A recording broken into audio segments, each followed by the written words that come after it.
Caught you peeking, didn't we? Well, we don't blame you a bit. For that neat little yellow bird out there is one that brings a nostalgic gleam to anyone's eye. Yep, that's a Mustang, an F-51 Mustang. It used to be called a P-51 back in the 40s, when it was writing aerial history as the greatest fighter plane of World War II. Of course, it's been refurbished and rebuilt, had a new paint job, and it's now being used for something other than racking up kills over enemy aircraft. It's a pretty famous little bird, and these days it's gaining even more fame in demonstrations of its maneuverability and reliability at air shows throughout the country. When North American first built the plane for England, it was the rugged reliability, the easy maneuverability, and the great versatility of this little beauty that convinced America to put in a production order for the plane.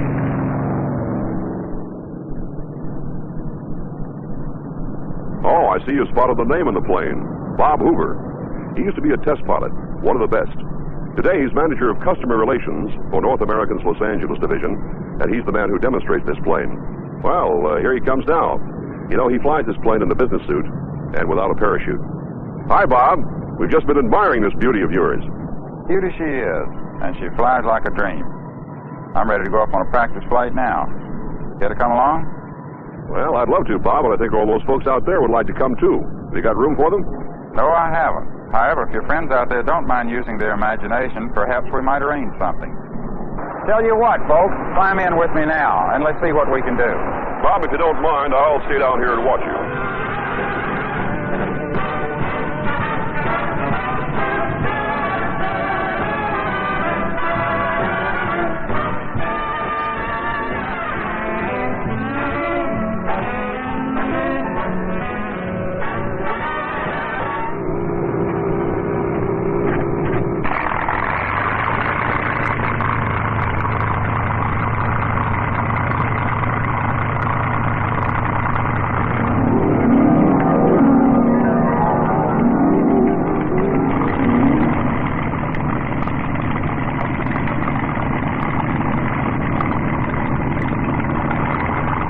Sometimes when you're whirling and looping through the skies, it's difficult to identify what you're feeling with what you're doing.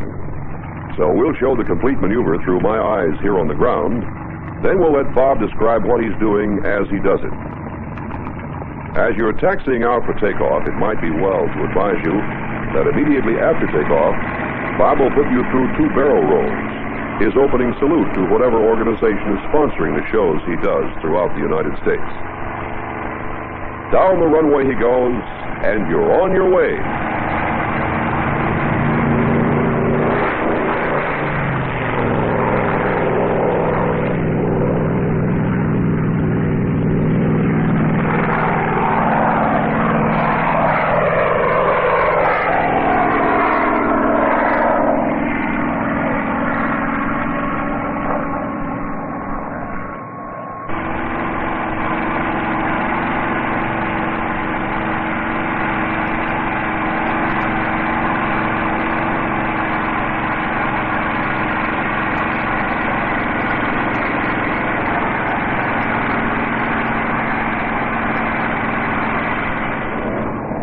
Next maneuver is a 4-point hesitation slow roll, and here's what you'll be doing.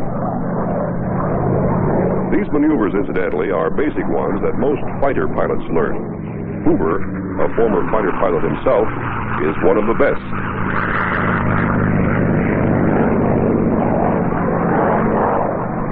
You'll notice that your hands, feet, and head are a little heavy at this point because we're pulling out of the dive. We're now rolling into the first point, hanging on our side. Here we are, upside down, feeling the negative G, and once again hanging on the right side, then back straight and level. Ordinarily, Bob's next demonstration is an 8-point roll, but today he goes directly into a 16-point roll, the most difficult of the stop roll maneuvers. A number of pilots can do an 8-point. It takes an expert to stop 16 times in one roll. Once again, you feel the heaviness of your extremities from the acceleration as we dive in for the granddaddy of all precision maneuvers, the 16-point roll. Count with me if you will. 1, 2, 3, 4, 5, 6, 7, and 8 upside down. 9, 10, 11, and 12.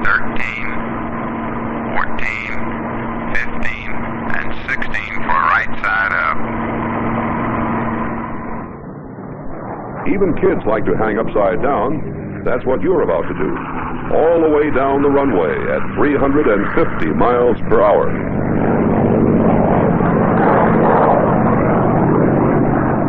We're now diving in for the inverted pass. You'll notice that the airplane is rolled inverted. And here we go. Upside down now, hanging on the belt, with a bit of wing waggling while in the inverted position. This is my way of waving to the youngsters in the audience as we cross the airfield. And back again, right side up.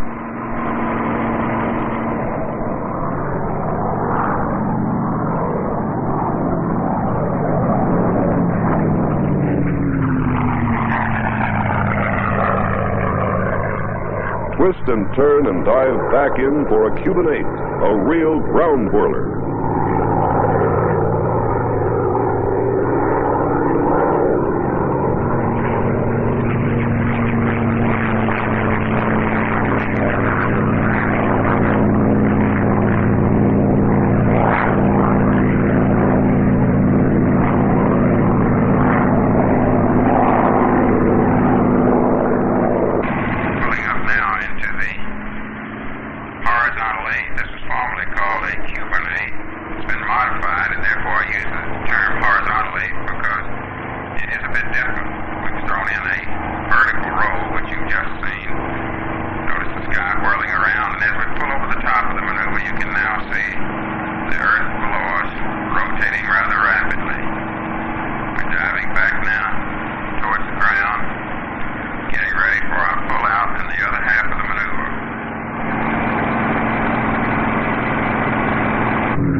That was only half of the 8. Now you'll do it again from the opposite direction.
You pay good money to loop-the-loop in amusement parks, but there isn't a park in the country that can give you a loop as big and as fast as the one you're about to experience.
As a native of Tennessee, it was only natural that Bob would call this side-slip landing maneuver the Tennessee Waltz.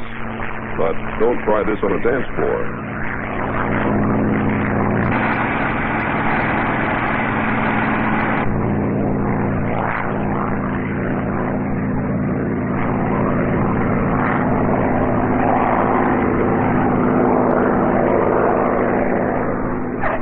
After touching down on one wheel and rolling a bit, Bob changes wheels and then settles down to a two-wheel taxi into the hangar.